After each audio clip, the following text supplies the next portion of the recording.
para sa pagpapatuloy ng sino nga ba siya. Minsan tila nakikita ko si Ligaya pero bigla rin siyang nawawala.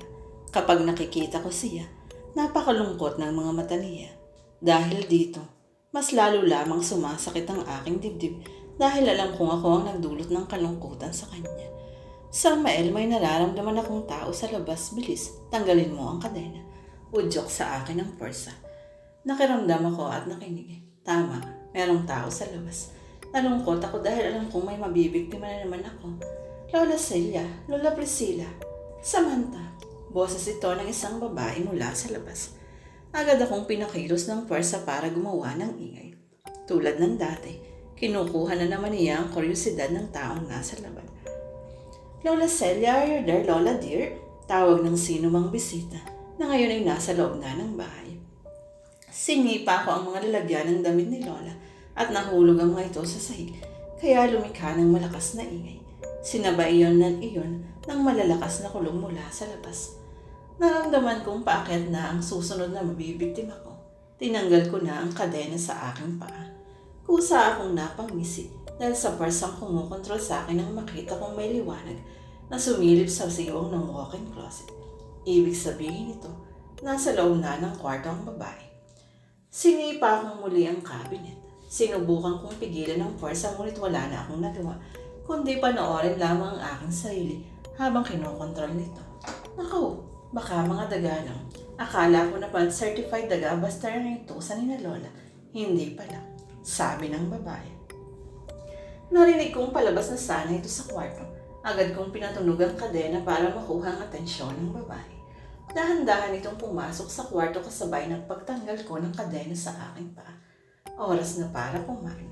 Sa isip ng pwersa ngayon, ay muling kumukontrol sa akin. Hello, sino ka? Tanong ng babae. Dahan-dahan akong tumayo at nabitawan ng susi. Hindi ko alam kung saan na ito gumulong. Ipapapulis kita. Sino ka? Paano ka nakapasok dito? Banta ng babae. Pulis, sige papuntahin mo ang mga pulis nang kainin ko rin sila. Sa isip ng parsang nasa loob ko. Nararamdaman ko na naman ang pagiging masaya nito dahil madadagdagan na naman ang koleksyon ng mga ulos sa garapon niya. Humarap ako sa babae. May hawak ito sa isa niyang kamay. Napatitig ako sa kanyang mukha. Naaawa ako sa kanya dahil alam kong isang sandali na lamang. Mapapatay ko na siya gamit ang sarili kong mga kamay.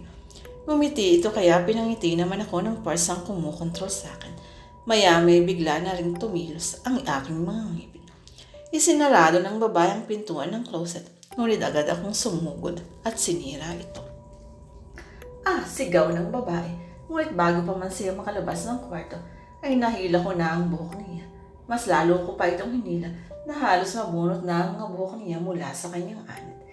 Inihampas nito sa akin ang bagay na dala niya. Nasira lamang ito, pero parang wala akong naramdaman. Itinulak ko siya at tumama ang ulo niya sa isang mesa. Lahat ng kasangkapan na nakalagay sa mesa ay bumagsak sa sahig. Tulong, sigaw niya.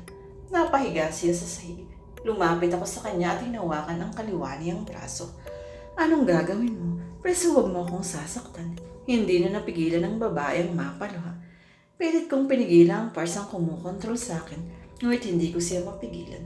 Kinagat ko ang braso ng babae at tumilamsik ang sariwang dugo mula rito. Tulong, Lola, tulong.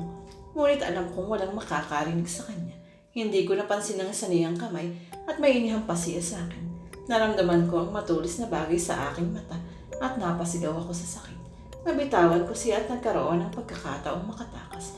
Tulong, tulungan niyo ako, sigaw ng babae. Nang makalabas siya, ngunit agad ko siyang sinundan at kinagat sa leeg. Humiwalay ang balat niya sa kanyang leeg kasabay ng pagdalo ng saliwang dugo dito. Hindi napansin ng babae ang hagdan kaya gumulong siya pababa rito. Mula sa itaas ay kitang-kita ko kung paano niya pinilit gumapang.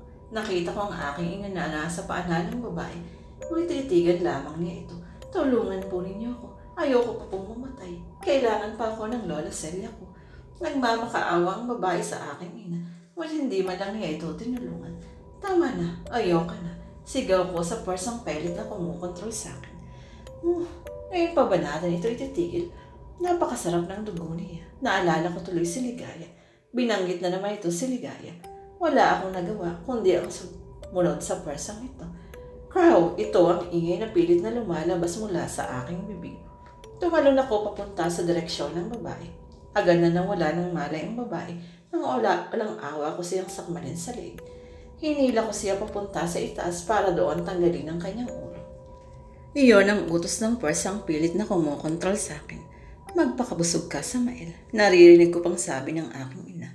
Tama na, ayoko na. Sigaw ko habang pilit pa rin pinipigilan ang puwersang nasa akin. Binitiwan ko ang katawan ng babae at iniwan sa labas ng kwarto. Ano bang sinasabi mo, Samael? Nalalapit na ang ating karawan at sa pagdating nito ay sigurado na ang ating pagiging demonyo. Kahit kailan wala ka nang magagawa kundi ang sumunod sa akin. Malilimutan mo ng pagiging tao at ang lahat ng nabiktima natin ay ating magiging kampon at maghahasik tayo ng lagim sa mundo. Ano bang mapapala natin sa paghasik ng lagim sa mundo? Gusto ko ng katahimikan at ayaw ko na ng gulo. Kung gusto mong humalay ka na sa akin, ayoko nang magpagamit. Ayoko nang magpalipit sa iyo. Nakakatawa ka. Baka nakakalimutan mo. Ako ay ikaw. Ikaw ay ako. Nalito ka lang naman dahil sa madaldal na George na yun. Kung ano-ano kasing itinuro sa iyo. Dapat noon palang kinain na natin siya. Napahiga na naman ako sa sahig dahil hindi ko na kayang nangyayari sa aking paligid. Naalala ko na naman si Ligaya at ang malungkot niyang mukha. Napakadrama mo talaga. Kapag naging ganap na tayong demonyo, hindi mo na yan mararamdaman. Tuluyan ang magiging isang ating pag-iisip dahil tandaan mo, ako ay ikaw, ikaw ay ako. Ipinigid ko na lang ang aking mga mata. Ilang saglit pa ang lumipas nang maramdaman kong may tao sa labas. Anak nang, may nakapalusok. Bilis tayo. Sigaw ng puwersa sa bigla na lang akong napatayo. Ayoko na. Sigaw ko sa puwersang ito. Ngunit tulad ng dati, sunod-sunuran pa rin ako rito. Binuksan ko ang pinto at napansing wala na ang dugo ang katawan ng babae. Napatingin ako sa hallway at nakitang may isa pang babae na akay-akay ang nabiktima ko kanina. Ilang beses nilang sinubukang tumayo, ngunit lagi lamang silang nabibigo. Iwan mo na ako. Salamat sa pagtulong. Lumakbo ka na. Salamat. Bulong ng babae sa hagdan. Unti-unti akong lumapit sa kanila. Biglang tumayo ang babaeng tumutulong sa aking na biktima at humarap sa akin. Kung sino ka man, hindi ako papayag na saktan mo ang kaibigan ko. Sigaw nito. Kakalimutin ko na sana siya nang bigla akong mapigilan ng puwersang kumukontrol sa akin. Napaluha ako dahil namangha ako sa ginawa niya. Handa siyang magsakripisyo para sa kaibigan niya. May gagawin rin kaya nun sa akin. Ano na namang kadramahan nun? Natigilan ako sa harapan ng babae dahil nakikilala ko siya. Kahit na bata pang nasa larawan na ipinakita nun sa akin ni Daddy George, nakikilala ko pa rin siya. Siya si Samantha, ang kapatid ko. Sige, sakalan natin yan patayin. Napakagagbango rin niyan. Tiyak na masarap rin ang lamang loob niyan. Bulong ng puwersa. Nabigla si Samantha dahil natigilan ako. Nalidali siyang umakyat at humingi ng tulong. Dahan-dahan akong sumunod at nakita ko mula sa loob ng closet na nag-uusap sila ng aking lola. Kitang-kita ko kung gaano kamahal ni Lola si Samantha. Hindi ko mapigilang maging malungkot dahil ramdam kong walang nagmamahal sa akin maliban sa aking ina. Ang aking ina na hindi ko alam kung mahal nga ba talaga ako, hindi lang dahil sa swerteng dala ko. Dumating si Daddy George at napansin kong nag-iba na rin ang itsura nito simula nang huli ko siyang makita. Tahimik lang akong nakikinig sa kanila hanggang sa binuhat na ni Daddy George ang dugo ang babae nang pangalan pala ay Bridget. Lumabas sila sa kwarto. Naiwan akong nakatulala sa loob ng madilim na closet. Siguradong kamumuihan nila ako dahil sa naginawa ko na namang kababalaghan. Ituturing na naman nila akong isang demonyo. Kahit hindi pa ganap ang pagkademonyo ko, kung kumilos naman ako ay parang isang demonyo na rin. May mga naririnig akong pagtatalo mula sa ibaba. Hindi ko na maintindihan ang pinagtatalunan nila. Narinig ko na lang na may nabasag sa isang bagay kasabay ng pagtawag sa akin ng aking ina. Samael, anak, halika. Dinner is ready. Tawag ni ina. Makakakain na naman tayo ng buhay na tao. Napakaswerte natin sa ating ina. Sabi ng puwersang kumukontrol sa akin at dahan-dahan akong lumabas ng kwarto at bumaba mula rito. Nakita ko si Daddy George nakaluhod sa sahig habang hawak ang kanyang dibdib. Kumusta ka, Samael? Halika, bilis. Bati ng aking ina. Kaya dahan-dahan akong lumapit sa kanya. Samael, please, makinig ka sa akin. Huwag mong gawin ito. Makinig ka kay Daddy George. Pwede ka pang maging tao. Sigaw ni Daddy George. Oh, George, ano bang sinasabi mo? Sigaw ni Patricia. Anak, huwag kang makinig sa stepdad mo. Mommy has a surprise for you. You did a good job eating that kid. Sabay turo sa bangkay ni Bridget. Now ready for the main course. Nakikita mo ba ang matandang yun sa may pintuan? Alam mo na ang gagawin sa kanya. Unti-unti akong lumapit sa matandang malapit sa pintuan. Samael, huwag. Huwag. Please itigil na natin to. Pwede ka pang magbago. Pwede ka pang maging tao. Biglang napahawak si Daddy George sa kanyang dibdib. Tila ba may iniindan siyang sakit sa parteng iyon ng kanyang katawan. Mas lalo pa siyang napahawak sa dibdib niya at napasigaw sa sobrang sakit. Paulit-ulit ko pa rin pilit na nilabanan ng force ang kumokontrol sa akin. Napapaluhana ako sa gustuhang kontrolin at pigilan ito. Kainin natin si Tanda. Ano bang ginagawa mo? Hoy Samael, sumunod ka sa mami mo. Ako ang sundin mo, hindi ka tao. Mas angat ka pa sa mga tao. Magagalit ang daddy mo kapag bumalik yun. Sige na, sundin mo na ang utos ko. Kahit anong gawin mo, ako ang masusunod. Ako ay ikaw. Ikaw ay ako.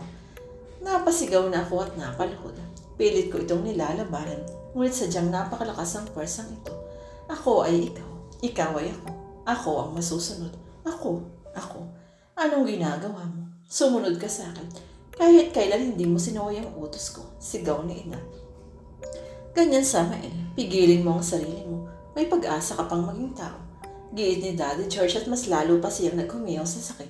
Hindi ko maintindihan kung bakit nagkakaganon siya, kung bakit sumasakit ang kanyang dibdib. Sumigaw ako, ngunit sadyang malakas ang puwersang ito. Nanlisik ang aking mata at biglang tumulis ang aking kuko. Sa huli siya pa rin ang nasunod. Good boy, Samael. Bati ng aking ina. Hindi nagtagal at walang awa ko rin pinaslang ang matandang itinuro niya kahit naririnig ko ang pagsigaw ng aking lola na nasa itaas. Ngayon naman, Samael, alam kong nasasabi ka na sa kapatid mo. Sige, kunin mo siya. Sigaw ni ina at isang malutong na tao ang pinakawala niya. Huwag, Samael. Sigaw ni Daddy George. Lalapit sana siya ngunit agad ko siyang itinulak sa pader. Naguhumiyaw ang aking lola habang ako'y papalapit. Bumalik ito sa kwarto at kasama na si Samantha paglabas nito. Pumasok sila sa kabilang kwarto kung saan nandoon ang walk-in closet.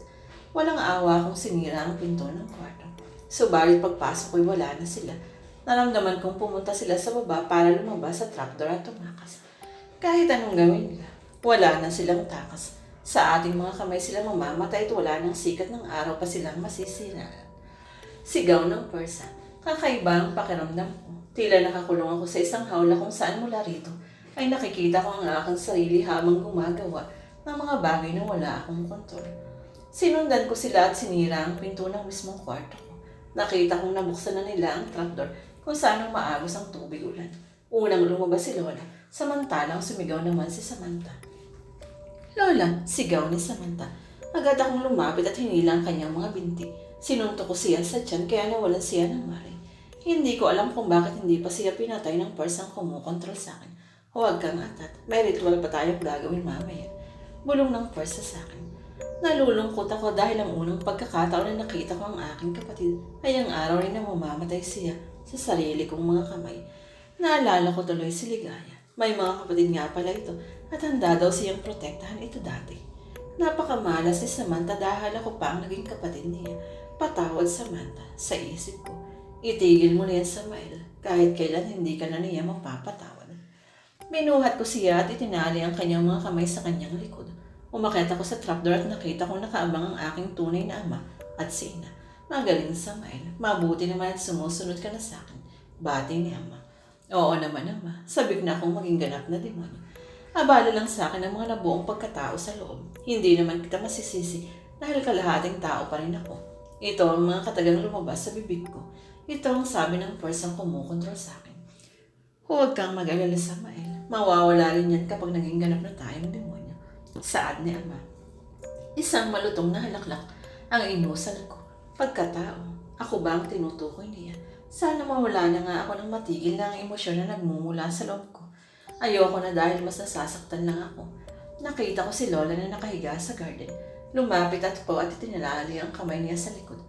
Habang ginagawa ko ito ay naramdaman kong may ibang tao sa paligid. Napatingin ako sa aking ama at ina. May mga kahoy silang kinuha at sinunog sa gitna ng garden. Tuluyan ng tumila ang malakas na ulan. Mataas ang bakod ng bahay namin kaya siguradong walang makakaalam sa lagim na mangyayari sa gabing ito. Pinasakan ko ng basa ng bibig ni Lola upang hindi makasigaw kung sakali siya'y magising. Talagang alam na alam ng parsang kumukontrol sa akin kung ano ang lahat ng gagawin. Naramdaman ko na namang may taong nagmamasid sa paligid. Mula sa halamanan ay lumabas ang isang lalaki. May hawak siyang matulis na bagay at patakbong sumugod sa akin. "Mamamatay ka," sigaw niya habang papalapit sa akin. Agad kong nahawakan ang kanyang braso kaya nabitawan niya ang matilos na bagay na kanyang hawak. Itinulak ko siya ng malakas ngunit nakabangon agad siya at muling sumugod sa akin. Kinalmot ko ang kanyang mukha kaya napasubsob siya sa putikan.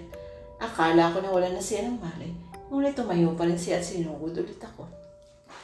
Hinawakan ko siya sa leg at ibinalibag sa lupa. Napasok siya sa dugo at nang nagtangka pa siyang bumangon, ay agad ko siyang sinipa sa tagiliran. Nawala na siya ng malay. Sa tansya ko kasing edad lang din ng lalaking ito ang aking kapatid. Itinari ko rin ang kamay ng lalaki at tinabot ko siya sa pwesto ng aking kapatid. Pareha sila ngayong nakadapa at wala ng malay. Biglang lumiwanag ang aking likuran. Nang humarap ako, nakita kong malaki na ang nagawang apoy ng aking ama at ina. Napatingin ako sa